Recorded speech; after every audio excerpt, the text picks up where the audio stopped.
Então, a dinâmica hoje, pessoal, Daniel e pessoal, é justamente fazer o contraponto entre o gás natural e o shale gas. Ambos são importantes, ambos têm impactos ambientais diferenciados, eles são importantes tanto na matriz energética mundial, como nos aspectos ambientais. Então, a explosão das reservas de shale gas nos Estados Unidos, alguns anos atrás, provocou uma grande mudança no panorama da energia mundialmente falando. Então, isso acabou deslocando o grande produtor de gás natural, que é a Rússia,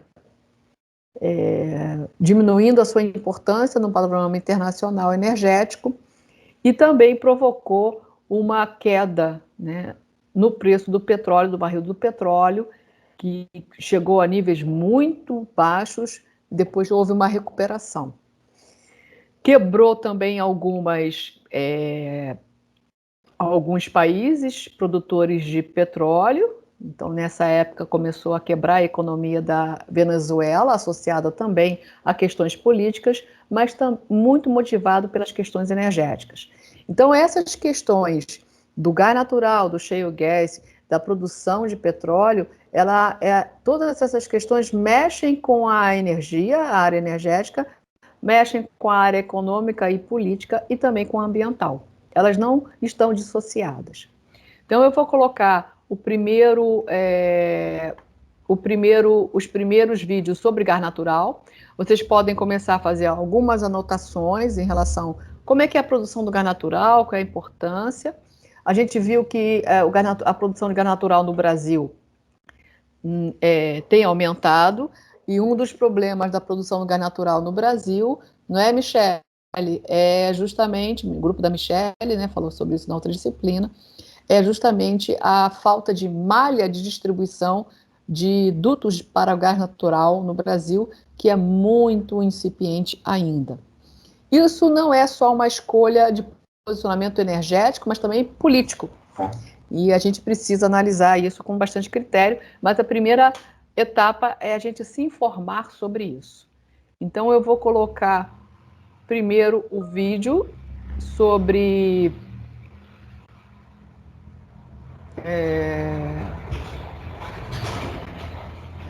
vou ter que colocar aqui. Às vezes um problema de eu tenho que sair. Fala, Michele. Isso mesmo, professora.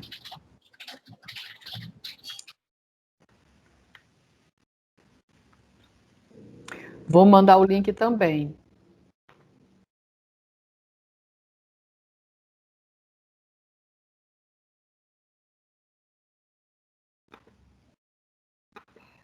Já vou colocar o link aqui do primeiro vídeo, tá bom?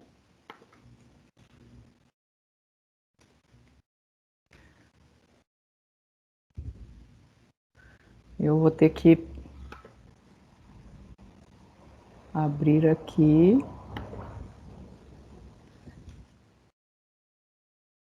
O Teams, ele teve uma mudança e ele não está tão fácil de ser compartilhado atualmente. Deixa eu ver se ele está pedindo para eu carregar do meu computador e não está deixando eu...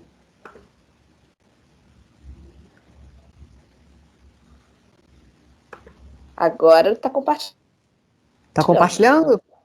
Ah, tá legal. Sim. Vamos ver se está com som, tá? Me avisem, por favor. Está presente no nosso cotidiano de diferente. Sim? O gás natural. Sim? Aqui está com som para mim. Tá, então vou mandar ver. Então, os primeiros vídeos são com relação ao gás natural. Eu vou pedir para vocês ficarem atentos com relação a como é que é produzido, de onde vem, e olharem quais são as tecnologias envolvidas, quais são as etapas importantes na produção de gás natural, para vocês depois associarem aos desafios tecnológicos em relação ao aumento da produção desse gás natural no Brasil, por exemplo. Então, os 3 primeiros vídeos serão sobre o gás natural, e depois a gente vai passar um vídeo sobre esse gás que é chamado gás de xisto, ok? Está presente no nosso cotidiano de diferentes maneiras. Ele é utilizado como combustível em veículos, casas, lojas e indústrias. Também é usado na geração de energia nas termoelétricas e serve de matéria-prima para a produção de fertilizantes. Em todo o mundo vem crescendo o consumo dessa importante fonte de energia, que tem como uma de suas vantagens a baixa emissão de resíduos poluentes. Mas até chegar ao seu destino final, o gás percorre uma longa jornada, que envolve muita pesquisa e investimento. O gás natural sempre chega ao consumidor final na forma gasosa. Ele é diferente do gás liquefeito de petróleo, GLP, mais conhecido como gás de cozinha, que é distribuído em botijões. O GLP é obtido a partir do refino do próprio gás natural ou do petróleo. O gás natural é um combustível fóssil presente nos reservatórios de petróleo. Ele pode estar dissolvido ou não em óleo e é encontrado em campos terrestres ou marítimos. Em muitos casos, a produção de gás natural está vinculada à produção de petróleo. Para iniciar a produção de óleo e gás, são necessárias uma série de etapas. Por exemplo, estudos para localizar campos promissores, perfurações, avaliação da descoberta e instalação das estruturas de produção. No mar, as plataformas extraem e separam o gás natural. O gás pode ser reinjetado no poço para aumentar a quantidade de óleo produzido. Também pode ser utilizado para a geração de energia na plataforma, mas a maior parte segue para as unidades de processamento. Nas unidades, o gás é convertido em matérias-primas para diferentes tipos de indústria e é tratado para ser comercializado. Além da produção nacional, também recebemos o gás da Bolívia por meio de gasodutos e o gás natural liquefeito, importado de outros países por meio de navios especiais. Ao ser submetido a uma temperatura de menos 162 graus Celsius, o gás natural se torna líquido, o que diminui seu volume em 600 vezes. Ao chegar ao Brasil em navios, o gás é regaseificado em nossos terminais. O gás natural processado em nossas unidades e importado de outros países é transportado até as distribuidoras locais. A distribuidora fornece o gás para sua rede de distribuição, que inclui comércio, casas, indústrias, postos e termoelétricas. É dessa forma que o cliente final recebe o gás natural residencial, o gás natural veicular e o gás natural industrial. Da pesquisa à distribuição, nós participamos de todas as etapas, sempre pensando em levar o melhor produto até você. Bom, então observem que esse primeiro vídeo ele colocou justamente o panorama geral da distribuição, produção e distribuição de gás natural. Eu já visitei uma termoelétrica, que foi a termoelétrica em Duque de Caxias, e as nossas principais fontes de combustíveis das termoelétricas, o Rio de Janeiro também tem termoelétrica, tá ok? O Brasil tem termoelétricas, não é carvão, só no sul do Brasil que a gente tem termoelétricas até carvão, mas são muito diminutas em quantidade. As termoelétricas são movidas a gás natural. E quando nós tivemos um problema no fornecimento do gás natural da Bolívia, no duto chamado Gasbol, essas termoelétricas tiveram que usar diesel. Só que substituir o gás natural por diesel na termoelétrica não é trivial. O diesel é muito mais pesado, é muito mais poluente, e ele precisa de equipamentos de maquinários que são diferenciados em relação ao gás natural. Tá? Então, foi o primeiro vídeo. Vamos para o segundo. Dúvidas, pessoal? Querem falar alguma coisa? Achei interessante essa coisa da importação dele vir na forma líquida e depois ele é regasificado. Isso será que gera alguma perda? Muito bem observado, porque não sei, deve gerar alguma perda, Yasmin. É importante vocês observarem essas nomenclaturas. Nós temos o GNL, é o gás natural liquefeito. Observou que ele é reduzido em volume em 600 vezes, mas olha o custo energético, uma temperatura de menos 162 graus. Lógico que o gás natural a gente tem o quê? Basicamente aí é o metano, né? Basicamente é o metano. Então nós temos o gás natural veicular, o GNV, que também é metano, e nós temos o gás natural liquefeito e o gás natural que vai para as termoelétricas. Eu acho que ele deve ter alguma perda. Mas mais do que perda, Yasmin, tem uma intensidade energética enorme. Viu que ele precisa ser pressurizado e depois despressurizado. Lógico que vai ter perda aí nesse processo, né? Mas a gente compra isso e chega de navio. Além do gasbol, a gente compra GNL. Diga, Flávia.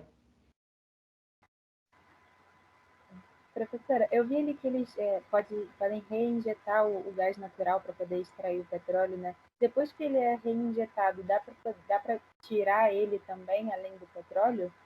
Ou... Não, geralmente a gente reinjeta, vai ter um vídeo sobre isso, a gente injeta CO2 como gás, não é o metano. Geralmente a gente injeta o CO2, a gente vai falar sobre isso. Por quê? Porque injetar o gás natural para a produção de petróleo, a gente está injetando uma matéria-prima ali importante energética, né? Então, se injeta geralmente água e o gás que se injeta para recuperação avançada de petróleo e gás é o CO2. Inclusive, se injeta o CO2 em reservas de metano. Isso é interessante, né? Porque o CO2 ele tem uma interação mais forte adsortiva com a porosidade da rocha do que o próprio metano. Então, se injetando o CO2 em rochas reservatórios, né, em reservatórios de metano, a gente empurra e produz em maior quantidade o metano. Entendi. O GNL, Nayana, é uma fonte energética. Agora, ele precisa regasificado para gerar energia? Sim, precisa, porque é o gás natural que movimenta vamos colocar assim bem simplificadamente, as pás de uma termoelétrica.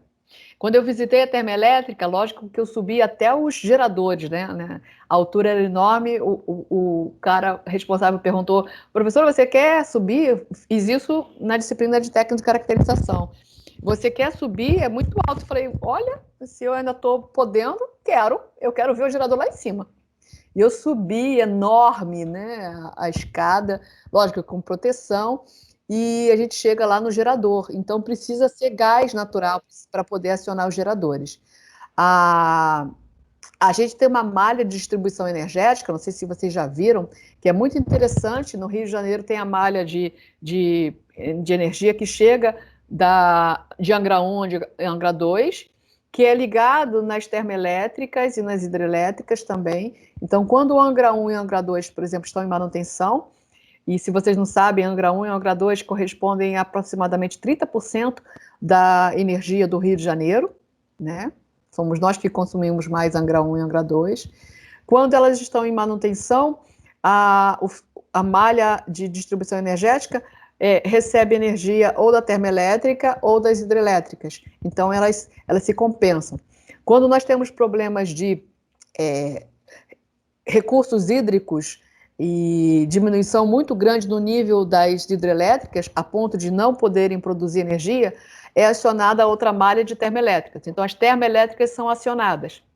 Com o acionamento dessas termoelétricas, há maior demanda de gás natural. Se não houver suprimento de gás natural suficiente, ou a gente vai importar via GNL e o gasbol, ou a gente vai mudar para o diesel, como houve a necessidade em um período, mudar para diesel numa época, porque a gente não tinha suprimento de gás natural suficiente, né? É muito legal isso. Fala, Flávia. Flávia? Desculpa, professora, eu esqueci de abaixar a mão, era aquela outra pergunta. Bem. Tudo bem.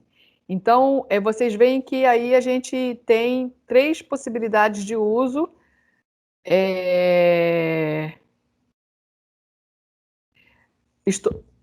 Gás natural liquefeito e GNV, gás natural veicular. E a gente usa o gás natural para o consumidor final, para suprimento das termoelétricas e para indústrias, e também para veículos, principalmente as rotas de táxi nas grandes cidades, né?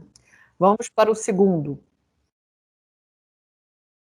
Vamos para o segundo vídeo. Vou colocar aqui o link, tá? Primeiro. Também é um vídeo sobre gás natural. Vou colocar no chat e vou tentar compartilhar aqui, tá? Vou fechar. Esse foi o caminho do gás natural. E agora a gente tem gás natural e energia. Então, deixa eu fechar aqui e abrir esse aqui, tá? A maioria dos vídeos é da Petrobras. A Petrobras é muito boa nessa disponibilização de vídeos, né? Ainda bem. Mas se eu tiver de outras, eu vou ter de outras empresas, mas em inglês. Bom, vamos lá. Tá aí? Som em vídeo? O gás Sim. Tá sim. Sim.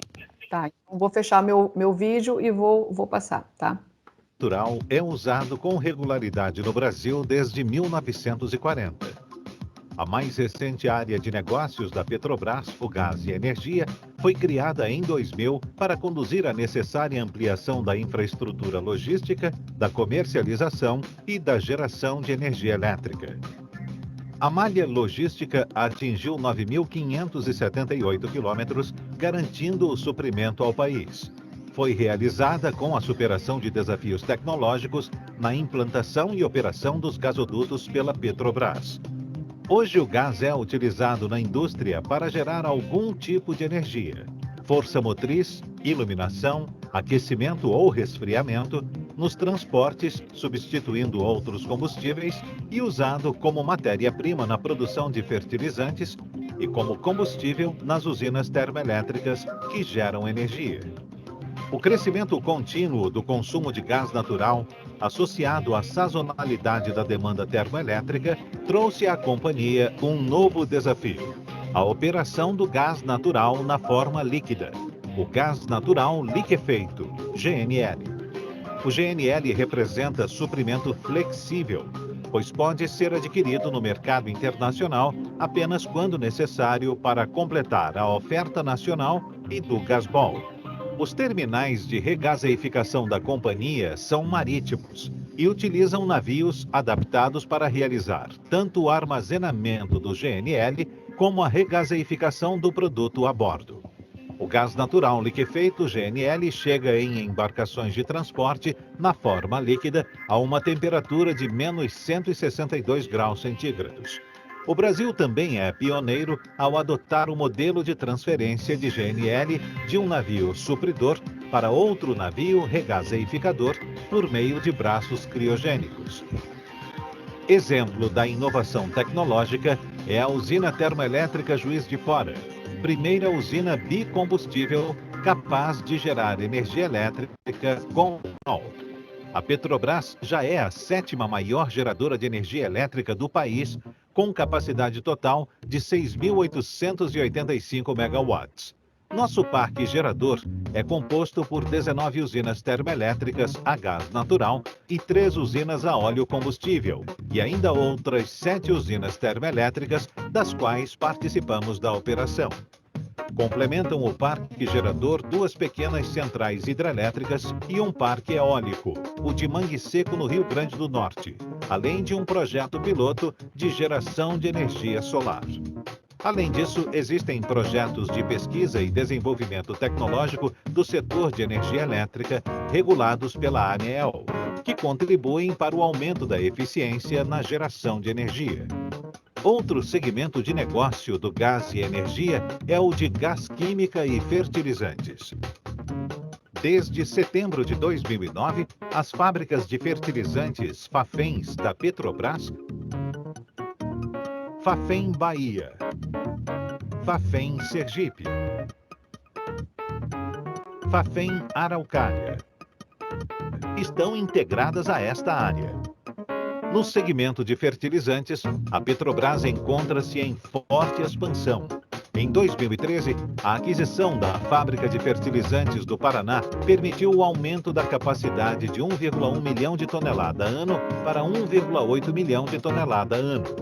E com a construção da nova unidade de fertilizantes no Mato Grosso do Sul e das demais em avaliação no plano de negócios, será possível dobrar a atual capacidade de produção de ureia, atingindo 3,5 milhões de toneladas ano em 2020 e reduzindo a dependência brasileira de importações. O aumento de produção está também associado à otimização dos processos de produção atuais e ao desenvolvimento de novos produtos, agregando valor à cadeia amônia-ureia. Outro exemplo da inovação é a planta piloto de fertilizantes mistos, localizada na Fafem, Sergipe, que permite testar a incorporação de novos nutrientes à ureia e desenvolver novos produtos com a liberação controlada de nitrogênio.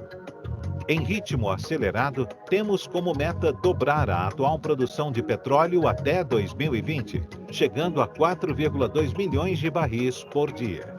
Como parte é proveniente do pré-sal, além dos desafios tecnológicos associados à produção e escoamento, existem também aqueles associados ao tratamento e processamento do gás natural produzido.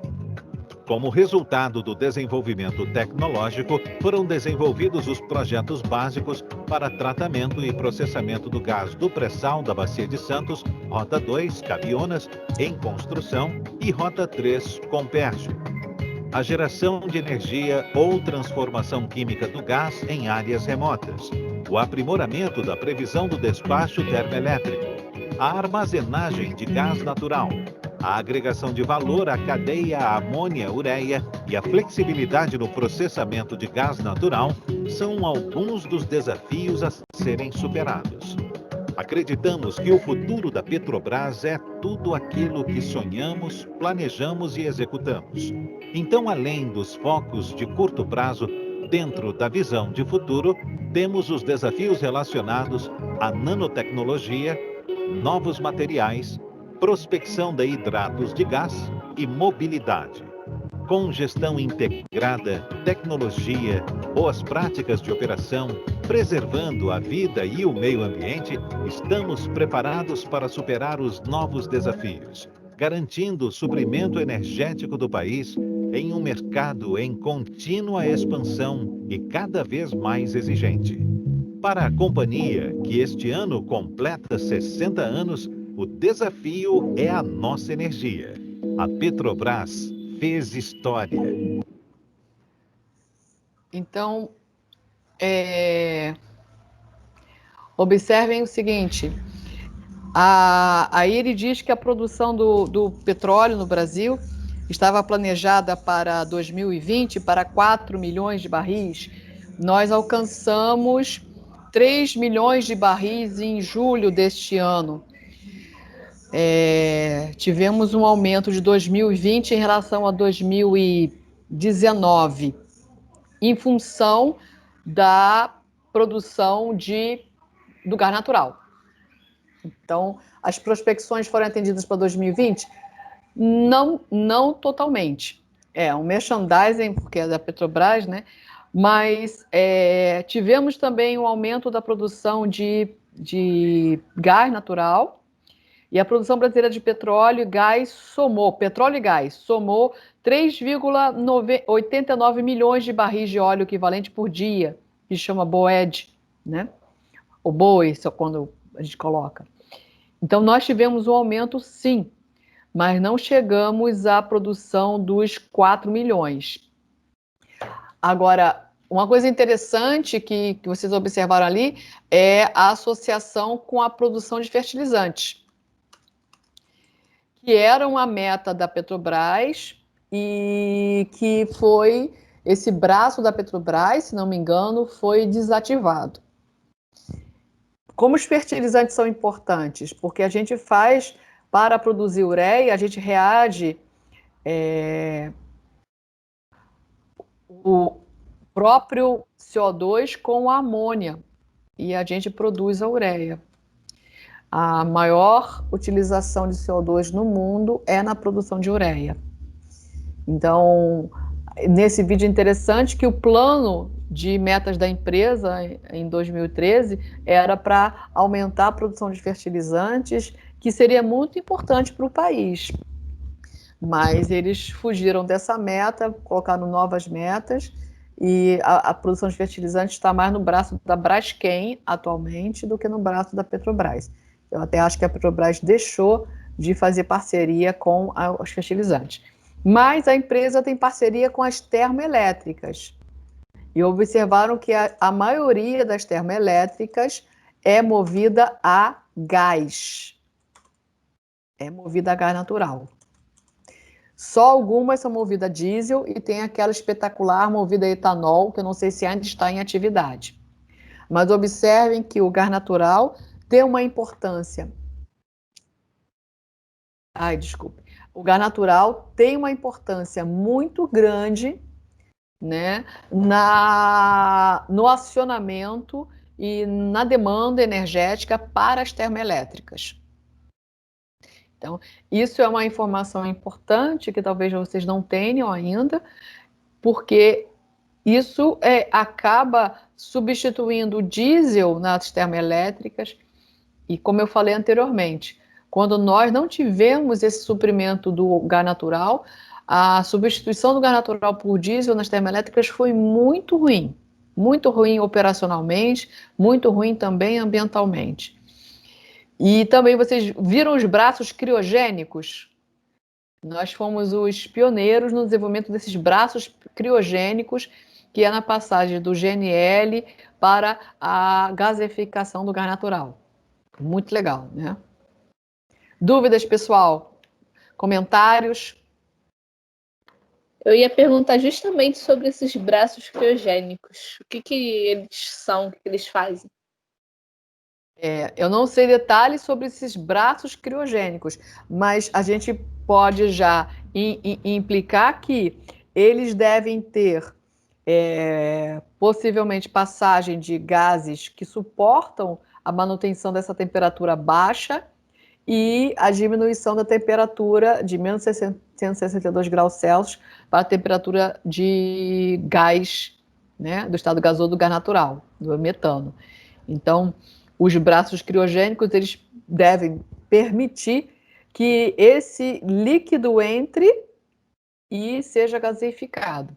Então, devem ser caríssimos. Não sei exatamente como é que eles estão internamente, Yasmin, mas eu estou imaginando que eles devem ter, pelo menos, por exemplo, pode até usar o gás nitrogênio para que haja esse processo. Fala, Dylan. Professora, como foi retratado no vídeo, dá para perceber que a Petrobras tem uma grande integração com o setor de energia do Brasil. Como você mesmo disse, está se vendo uma procura de se transitar entre a gasolina e o gás natural e também da energia termoelétrica para mais para mais uso de painéis solares. Você acredita que estava sendo planejado usar a Petrobras como caminho para esse tipo de mudança, pelos comentários que estão feitos no vídeo? Olha, e também eu queria perguntar sobre a questão do gás natural. Você estava dizendo no começo do vídeo que está havendo uma mudança global para mais produção. Você acha que isso vai favorecer as termoelétricas do Brasil? Essa era o plano de metas da Petrobras alguns anos atrás, a diversificação na matriz energética. Inclusive, eles fizeram em Pecém, aproveitaram até a energia das marés, num projeto em Pecém, em que foi transformada a energia das marés em energia elétrica. Mas, com esses últimos acontecimentos, com a crise econômica mundial, que afetou bastante a Petrobras e a crise política no Brasil, e depois a pandemia, a meta da empresa, eu acho que as metas sofreram algumas modificações. Infelizmente. Por quê? Porque a gente observa que no Brasil nós tivemos um aumento da participação da energia eólica. Isso bastante no Nordeste, em algumas... me ajudem aí o pessoal da energia eólica, aí, do Petróleo e Meio Ambiente, fazendo propaganda da disciplina, que o seminário de vocês foi muito bom. A energia eólica cresceu muito no Brasil de 2016 para cá. Mas até onde eu sei, tem tem uma usina no norte do Rio, em Gargaú. Ou foi Onde? feito um projeto para produzir uma usina lá Onde? em Gargaú. Gargaú, é É, uma cidade pequena do Rio. eu não sei se eles conseguiram efetivar isso, Dylan. Eu acho que ainda é projeto. No Nordeste, as usinas eólicas estão em produção e em boom de produção. Inclusive, algumas capitais estão sendo abastecidas com a energia produzida dessas usinas eólicas. Muito legal. Mas no Rio de Janeiro ainda não sei se isso foi efetivado. Mas a energia solar não foi tão alavancada assim no Brasil. A gente tem uma participação pífia da energia solar e a gente não conseguiu alavancar a energia solar ainda, né? A gente tem vários desafios aí tecnológicos para isso. A energia eólica acabou superando muito as expectativas, inclusive. No panorama internacional,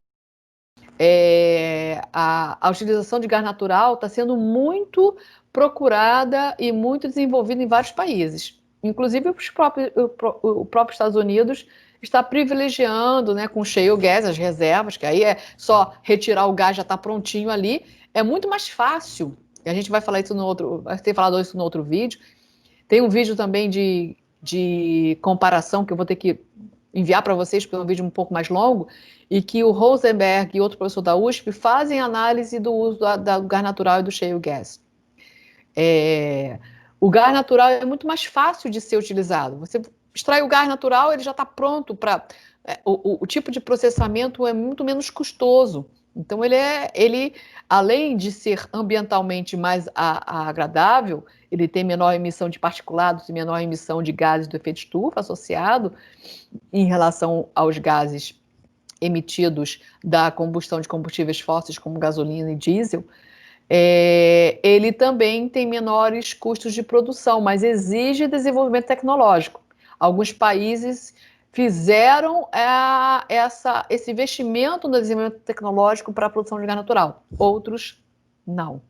Fala, Yasmin, outros que eu encaixo é justamente o Brasil. O Brasil poderia estar com maior desenvolvimento tecnológico na produção de gás natural.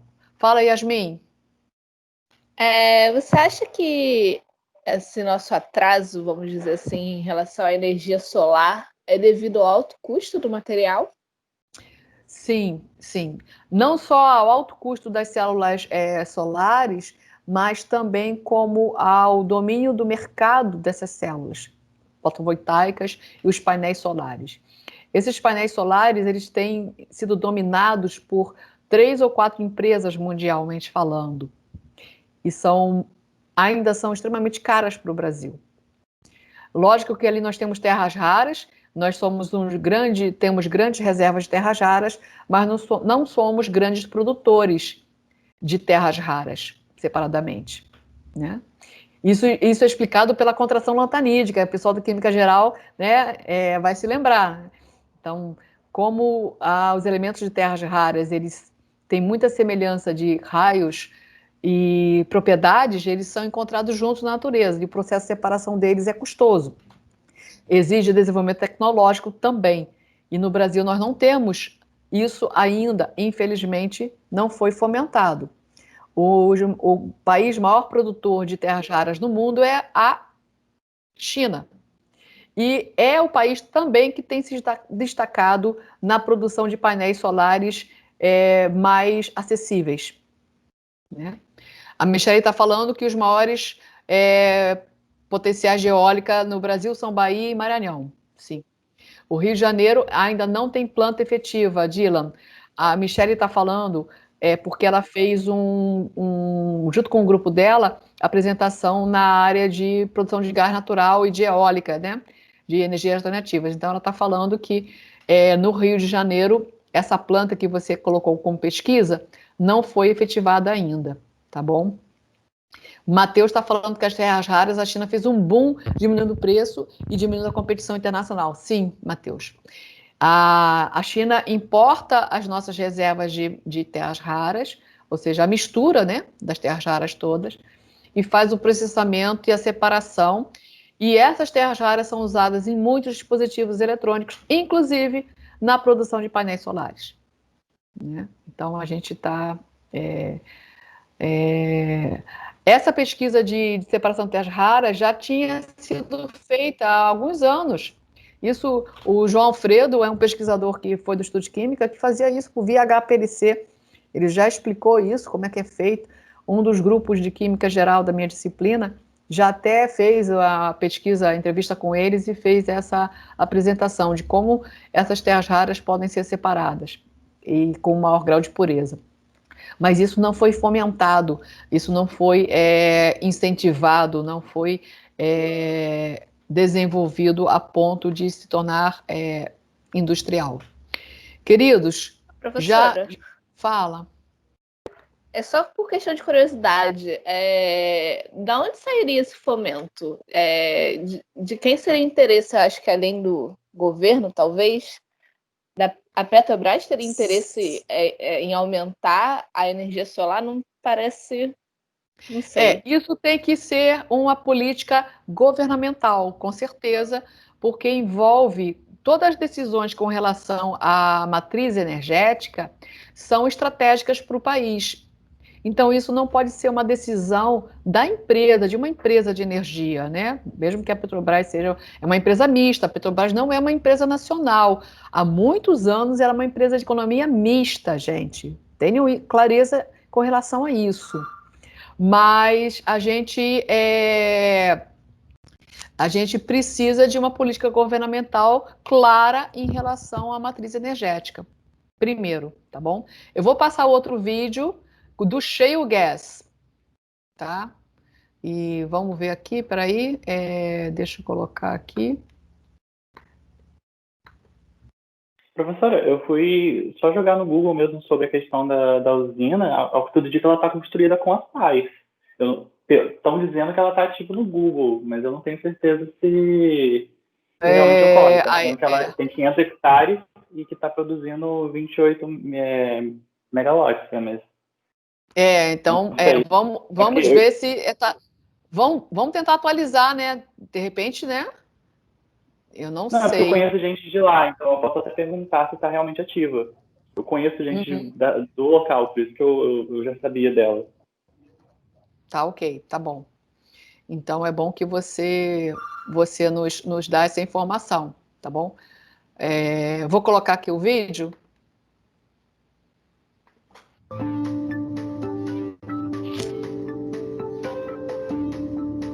Momentinho.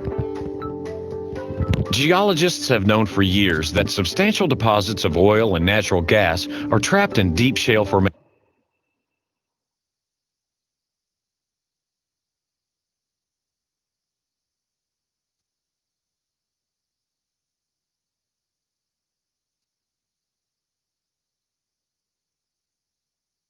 Vou colocar em português, queridos. Deixa eu tirar esse. Acho que tem um, já está em português.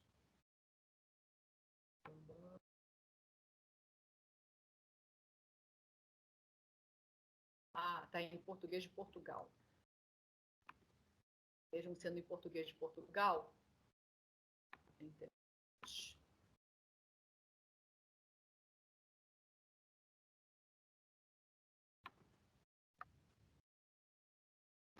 Professora, eu não consigo ouvir a senhora.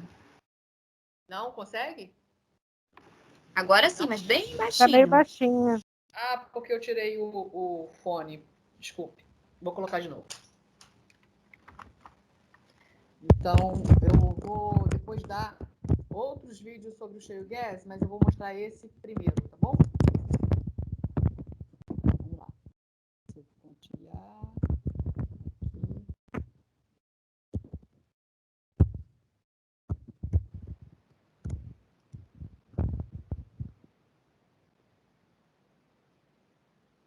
Tá bom?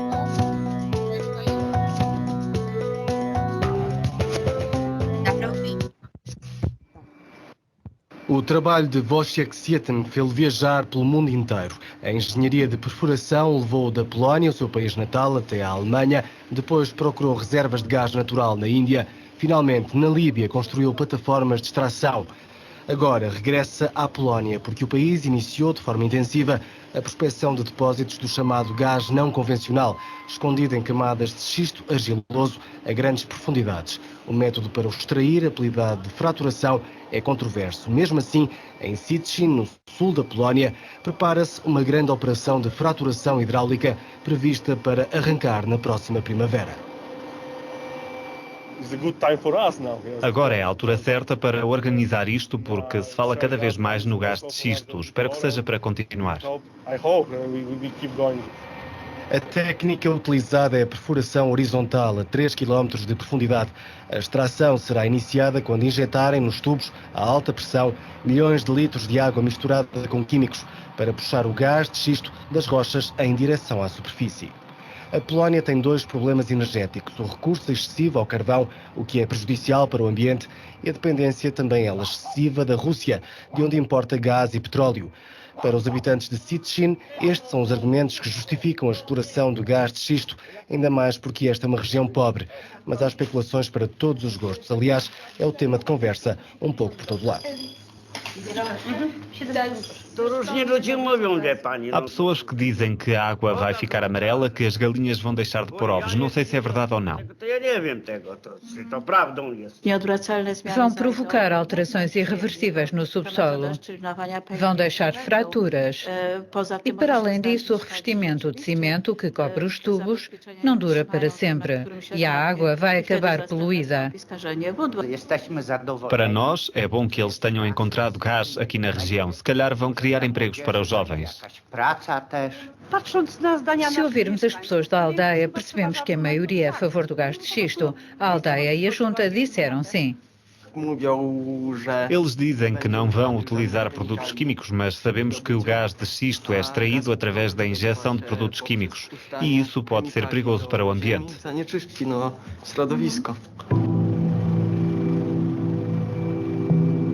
Este mapa da Polónia mostra a azul os depósitos de gás convencional e a púrpura o não convencional. O que se passa é que a verde vemos que se sobrepõem áreas de reserva natural.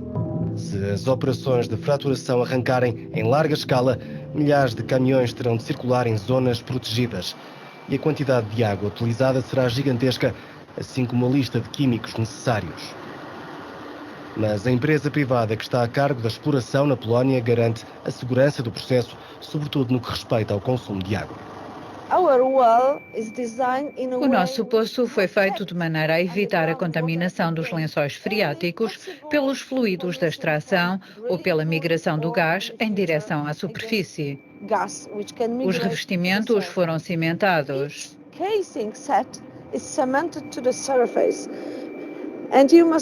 Posso garantir que não existe qualquer possibilidade de contacto entre o gás, os fluidos e os aquíferos subterrâneos. Outro mapa mostra zonas europeias com potencial de exploração. Em Portugal estima-se a existência de depósitos no litoral centro-sul e no Algarve. A azul, a área de prospecção, ainda não foi definida. A região francesa de Ardèche é um destino privilegiado para turistas, ornitólogos ou adeptos do rapel e da escalada. É aqui que algumas companhias francesas pretendem explorar gás de xisto.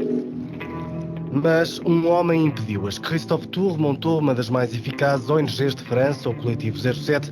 O lobby funcionou, conseguiu que o anterior governo francês mudasse de ideias e bloqueasse os projetos de extração. Não importa qual a técnica de fraturação que utilizam. O que é um facto é que vão perfurar através de uma camada geológica chamada de tuarciano, onde se encontra o gás de xisto. Segundo os cientistas, esta camada guarda substâncias nocivas decorrentes de elementos radioativos e de metais pesados. Ao fraturá-la, vão inevitavelmente libertar essas substâncias tóxicas que irão atingir os lençóis freáticos situados nas camadas superiores.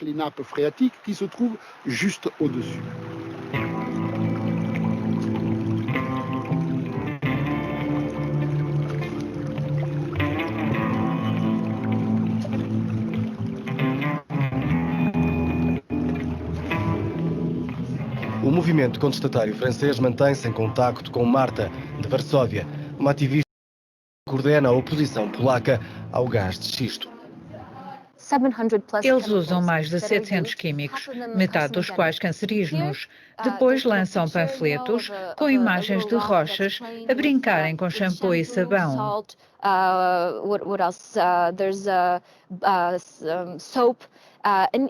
Dizem que recorrem aos mesmos químicos utilizados para fazer um bolo. Isto é informação oficial, é propaganda. O governo polaco está a funcionar como uma máquina de propaganda. Os ativistas polacos e franceses defendem as energias renováveis que criam emprego de forma sustentável, ao contrário da exploração de gás de xisto que se baseia num recurso natural limitado. Jean-François Larfer produz castanhas no Ardèche e também se opõe à extração deste gás. Nas suas palavras, é uma atividade que traz a morte. Já há casos de cancro, casos de intoxicação. É uma verdade nos Estados Unidos, é uma verdade no Canadá, na Alemanha, na Polónia. É uma verdade onde quer que haja uma exploração de gás de xisto, onde quer que os hidrocarburetos sejam retirados da rocha-mãe. Há sempre problemas de saúde associados, por isso não vale a pena andar a fazer furos para depois ter uma população doente. O debate divide a Europa. Alguns países permitem a exploração ou estão prestes a fazê-lo, outros dizem não. Em Portugal ainda não há uma estratégia definida.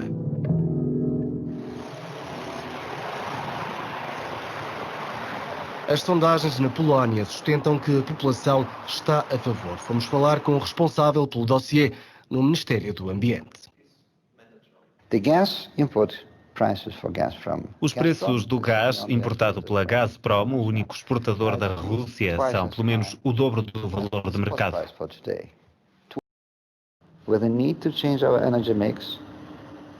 Passo a passo, temos de mudar de fontes energéticas. Temos de nos afastar do carvão e da dependência das importações de gás natural, que são absolutamente impraticáveis. E nem sequer podemos confiar nelas. Às vezes há, outras vezes não há. Temos de arranjar outro sistema.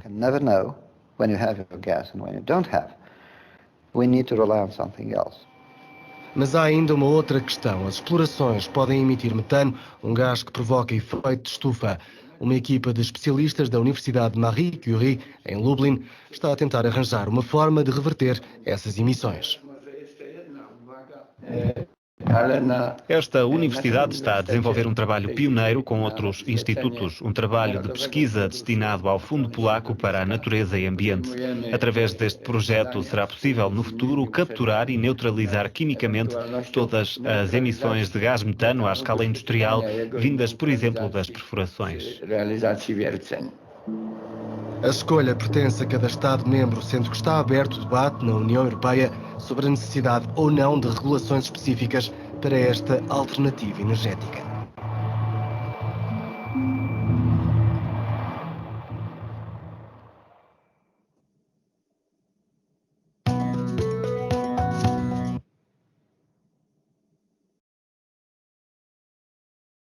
A gente ultrapassou um pouco o horário, mas vocês verificam como o gás natural mexe com a economia mundial.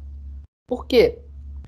A Europa importa o gás natural da Rússia. E quando há o desenvolvimento de produção de gás de xisto, que o nome mais correto seria gás folhêlio, mas tem que fazer perfuração. Tem que fazer perfuração até atingir a rocha reservatório. E quando esse gás natural sai, não sai só metano. Sai metano carreando alguns metais tóxicos, carreando H2S, carreando tudo que está lá. Por quê? Porque e aí vem a própria gênese do petróleo, e que a gente falou em alguns, né? O processo de formação do gás natural é muito similar no processo de formação do petróleo. Então, nós temos vários, sim, vou passar esse link, nós temos vários desses contaminantes naturalmente presentes ali. São contaminantes para a gente com relação ao gás natural, mas estão presentes no processo de formação desse gás natural. E vejam esse vídeo novamente, eu vou colocar no PowerPoint, que a gente vai colocar no Teams, os vídeos, E verificaram como, apesar da gente dizer que o gás natural é um intermediário no processo de descarbonização da economia mundial, observem como a exploração do gás de xisto está tendo reações, isso aí já tem algum tempo, mas continua reações contrárias aos grupos ambientalistas. Tem uma polêmica muito grande, Michele, sim, em relação à questão ambiental. Mais até do que o gás natural. Por quê? Porque o gás natural vai sair junto com o petróleo e ele não vem carregado de tantas contaminações como é dos reservatórios de folhelho, né? São folhelhos onde nós vamos ter as reservas de gás natural. Essas reservas de gás natural estão em outros processos de formação geológicas, né? Como o nosso querido palestrante falou. Qual é o posicionamento em relação ao gás de xisto? Olha, Nayana, nós ainda não temos exploração de gás de xisto no Brasil. A gente tem algumas pesquisas, mas nós não temos exploração e produção de gás de xisto no Brasil, porque mal temos a exploração e produção de gás natural. A gente não tem nem malha de dutos para fazer a distribuição do gás natural. Nós não temos ainda gás de xisto sendo produzido. Agora, Dylan, depois confere essa informação em relação a essa termoelétrica não, essa usina de gás natural, usina eólica, desculpe, se ela realmente está funcionando, desculpe, usina eólica, já mandei mensagem para a professora, para minha amiga que mora lá. Ah, legal. Aí, sexta-feira que vem, você traz essa informação, a gente vai ficar curiosa com relação a essa informação. Eu adoro fazer visitas técnicas, né? Lógico que com pandemia a gente não consegue fazer, mas eu adoro. Então, eu já fui, né? Eu já falei para você, já fui em Angra 1, Angra 2, já fui na termoelétrica.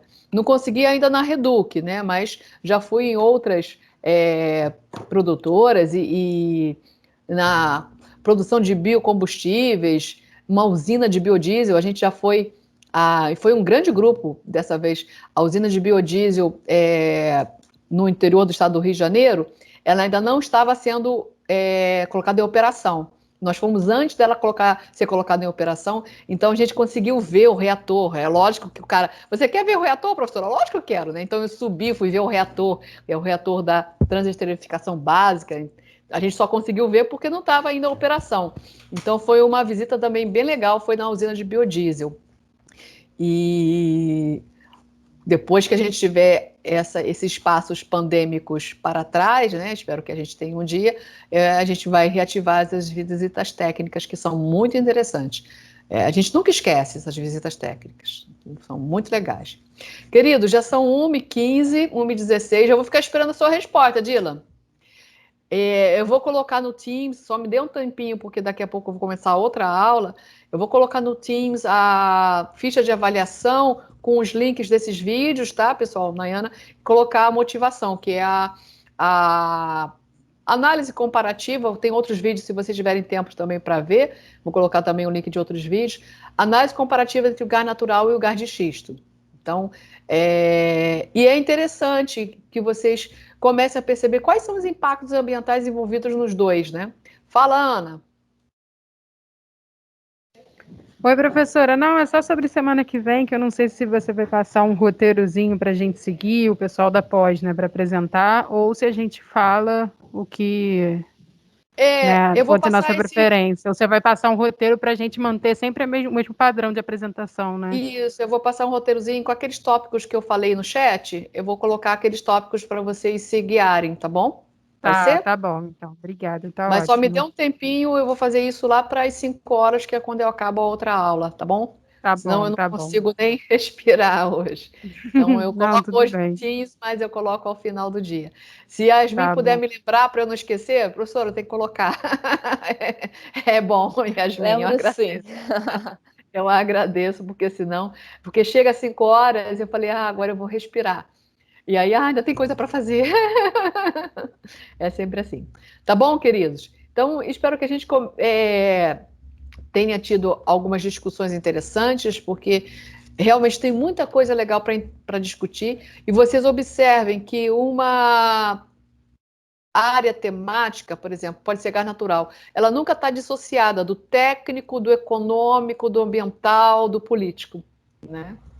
E isso é importante a gente começar a ter clareza. A definição da política energética é uma definição que passa por uma decisão governamental. Isso em todos os países, independentemente do tipo de governo que eles adotem, né? Passa por uma decisão político-governamental, tá bom? Dá para ver que a população europeia é bem mais forte em questão de exploração pelo histórico deles com as outras matrizes energéticas, né? Então eles têm muito mais, vamos dizer, eles se recusam mais a ter um apoio político. Eles fazem manifestações, eles vão às portas das termoelétricas, eles vão impedem a entrada de funcionários, eles são bem ativos a esse respeito. E eles se informam. Então, uma primeira etapa é a etapa da informação.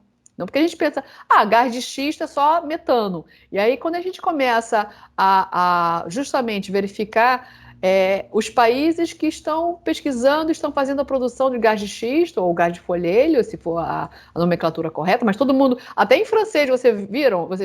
Gaz de schiste. Gaz de schiste. A tradução para o francês também foi na linha do gás de xisto. Essa produção, a primeira coisa é a informação. Então, a população se informa que nessa produção há liberação de vários agentes tóxicos, inclusive com algumas incidências já de pessoas adoecidas com essas emissões. Então, a gente já começa, peraí, então não é tão bonito assim. Então, quando a gente fala em gás natural, a gente tem que começar a diferenciar o gás natural e o gás chamado gás de xisto. Eles são de origens diferentes e, por serem de origens de formações geológicas diferentes, eles também têm composições de contaminantes bem diferenciadas, né? E os impactos ambientais também vão ser bem distintos, né? Mas ambos movimentam a matriz energética mundial. Tá bom? Mais alguma questão, queridos? Não vamos voltar à discussão desses assuntos, vai ser só seminário semana que vem, correto? A gente vai ter seminário semana que vem, mas a gente aguarda a sua resposta. A gente pode ter tempinho claro. Eu mando no grupo, não tem nenhum problema não. É porque a Ana vai ter 30, 40 minutos e aí a gente vai discutir em cima do seminário dela, que aí já é outro tema. A gente vê, né, a gente pensa assim, seminários, né, tem pouca coisa para discutir. Mas quando a gente começa a discutir, a gente verifica que não, né, Dylan? Tem muita coisa para discutir, muita coisa para ser discutida em seminários de petróleo, gás e biocombustíveis. Muita coisa mesmo. E isso porque eu ainda não trouxe ninguém da área econômica para falar, que eu conheço, tenho contato com pessoas que são analistas econômicos e muito legais, muito interessantes, que faz uma ponte de perspectivas econômicas associadas à matriz energética. Então, isso eu até queria trazer, que é o Edmilson, que é muito legal, já fez várias palestras, às vezes é chamado para rodas de conversa, que ele tem uma análise econômica sobre a matriz energética mundial muito interessante mesmo. Se der tempo, mas até 16, né, a gente fica para o próximo bloco. A questão econômica é bem legal, é uma questão, Michele, que a gente não tem dados, mas que a gente precisa conhecer. A gente não vai se formar em economista jamais, né? Mas a gente precisa conhecer. E tem mais, vários desses projetos, quando os alunos acabam de apresentar, o avaliador, que às vezes é um avaliador de uma empresa, pergunta, mas quais são as perspectivas econômicas da realização desse projeto? Aí nós da química, a gente cai por... Né? Como assim? E é uma coisa que a gente não está habituado, que eu até já solicitei no Estudo de Química, até uma ideia, Cristiane, que a gente não tem nenhum curso que faça a discussão sobre um pouco da avaliação da viabilidade econômica e tecnológica de projetos, por exemplo. Né? Isso se chama CAPEX ou PEX, mas não precisa vir tão refinamente assim, mas discutir como é que a gente pode fazer o estudo, como é que a gente pode fazer o começo da avaliação tecnológica, de viabilização tecnológica e econômica de projetos de pesquisa, por exemplo. Porque isso é uma pergunta que o pessoal faz. E às vezes a gente não sabe responder, né, grupo?